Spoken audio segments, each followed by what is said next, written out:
Before we start, this is a work of fiction and alternate history and is not to be taken too seriously. Making this video was like a dream come true. The leaders of the Velledians. The Velledian Party, then the PSJ or Sunray Battalion, was a group established during the Estonian War of Independence as an elite force. Now for their leaders.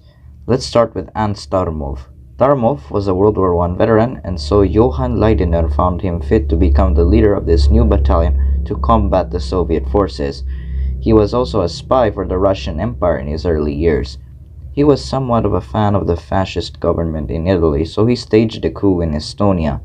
However, that failed miserably after Latvia and Finland sent support to the Estonians to crush the PSJ. The PSJ then fled to various countries while also having their presence unheard of. It wasn't mentioned in the NKVD files, but Soviet intelligence knew that Ants Tarmov fled to Spain and led the PSJ from there. In 1929, he was already dying of Spanish flu, but he was able to fight off the disease until he was bedridden on December 2, 1929. He eventually kicked the bucket after a stroke on January 1, 1930, because his nurse forgot to give him water. This, in fact, was an assassination act by the Estonian government for revenge. 2 months later, in February, the Velledians anointed Kas Einselm to be the new PSJ leader. Kas, too, was a World War I veteran, but was born to an Austro-Hungarian family, therefore he fought on the Central Powers side. His name was actually Belfagor Karman, as he wasn't purely Estonian, but had German blood in him. Kas took his Estonian name after he moved to Estonia because he committed an act of involuntary manslaughter on a local in Salzburg.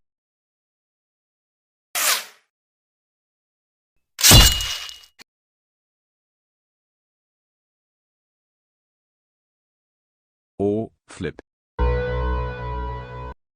He was given parole in 1931. He renamed the PSJ into the Velledians and allowed foreigners to sign up for the group. The first one to join in was a British named Charles Taber, a dishonorably discharged officer from the Russian Civil War. During World War II, Kas had allowed his troops to work for the Allied side and was staunchly against the Axis, though he still had a grudge against the Soviet Union for its occupation of Estonia. He wanted to unite the Baltic states under a united government, but that plan was never tried. The Velledians also participated in the Korean War, sending 300 men who successfully held off a Chinese offensive. Also, the Velledians were a mercenary group that fought for their interests during the Einselm era. In 1957, Kas was killed when he accidentally set up a grenade while drunk in Cuba. He was buried in Varadero, where he died. Gary Hoffman then made himself leader after casually entering the Velledian office in Britain. He was one of the most notorious leaders that he even was called Nero of the Velledians. He used chemical weapons to kill his enemies and even innocent people during his attempts to overthrow governments, which was called internal consumption. Luckily, a child soldier by the name of Yannick Lewis saw the crimes done by Gary and decided to end his rule by personally killing him with a grenade launcher somewhere in Narva. Unfortunately, the USSR and USA discovered that Velledians were responsible for the coups and civil wars from 1957 to 1960, and so they declared war on the Velledians. This was the only time the Soviets and the West ever teamed up during the Cold War. This war, the War of the Unions, was a weird and unusual one, for it involved the Beatles, who were trained by the MI6 for some reason, although this was covered up by the British. The Velledians performed poorly thanks to Lewis's incompetence, but at least he still got to keep his position. In 1987, Yannick Lewis was arrested after a coup by his childhood friend Richard Shelby, who then exiled him to the Philippines, where he lived a peaceful life and eventually died in 1997 because he got into an airplane accident.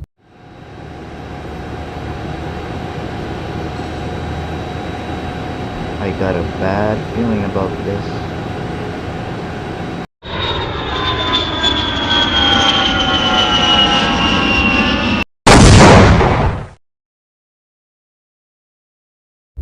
Just a year later, Richard Shelby retired and gave his position to Dan Sullivan.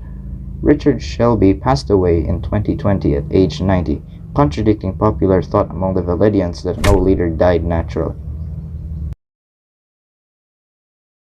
Dan Sullivan's reign was pretty uneventful other than the time when he accidentally sunk a Ukrainian battleship in 2017 when he foolishly detonated a bomb while drunk in its ammo storage, to which he died, just like Cass. He was succeeded by his cousin Ilmar Parik in that same year, who then rearmed the Velledian group through the help of various rebel groups and the Argentinian government under Mateo Vega. In 2062, he was shot dead in his home in New Plymouth, New Zealand, by Netch, who became Velledian leader for 3 months before getting overthrown by Constantine Strandman and exiled to Antarctica. Luckily, she was rescued by Nak. Constantine Strandman became a party leader in Mexico as representative for the Velledians from 2070 to 2096. Tom Scruffington, with secret help from Netch and some Japanese mercenaries, kidnapped Strandman and threw him into the sea. Tom became the new leader and was responsible for the civil war in Mexico and took over the country, renaming it to Velledia.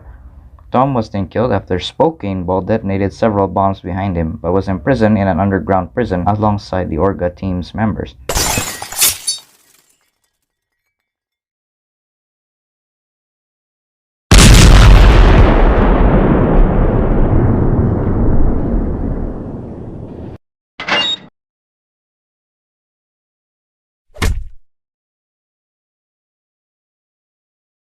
Howard Hughes took his position 9 days later. So here is some additional information to Howard Hughes. He was a former lawyer who used to be friends with Ilmar Parik before Parik's death. He was also runner-up in the election for Velledian leader but lost to Konstantin Strandman, who Howard did not get along with. He announced he would not recontest the leadership in 2096, but 2 years later he became Velledian leader after Tom Scruffington's death. During a joint RMI and Orga team invasion, which toppled Hughes' regime and also consummated him getting brutally killed by Orga, the Velledians fled Mexico and moved to Wales, and Peter Bryn became their leader. Philip Bryn, his brother, was his right-hand man, yet he wasn't present during Peter's demise at the hands of a resurrected Howard Hughes in 2148. Willem swore revenge and defected to the Bond Legion. Howard Hughes initiated a raid on Easter Island on September 6 that year and stole a Chilean prototype combat android by the name of Tangata. The robot was then recovered by Conrad and Hollandsphere under the command of the European Space Agency. In 2150, Howard Hughes is killed for good by Philip in the Velledian base in Azerbaijan. James takes his position as leader and in honor of Howard Hughes erects a monument in the North Pole, but it was then destroyed by the Wander Liberals, who have came to claim the territory for themselves under their second immortal leader, William Wagner.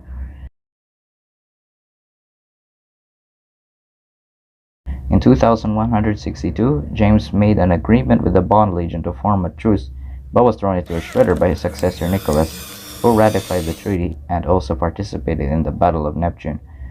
A few years later, he also joined with Willem and Garuda to rescue Mr. P, who was held hostage by a Neptunian soldier in 1871 via a time machine. Willem then destroyed a Neptunian warship so they can get its components to create a time remote. This caused a Neptunian robot named Parados to awaken and overpower the group. Willem would defeat it, but Nicholas succumbed to his wounds and perished in the city of Freiburg in the Black Forest. The Velledians then chose Yannick Yuri to be their new leader to succeed his deceased uncle. The Velledians ended their war with the Neptunians in 2178 after the new leader, who was a Soyuz trooper presumed dead, Alexei Yegorov, declared a peace treaty with the Velledians and Bond Legion to help liberate Venezuela from an alien race called the Strogs in another universe. Now that the Velledians have resolved most of their conflicts, the only problem they face now are the Wander Liberals.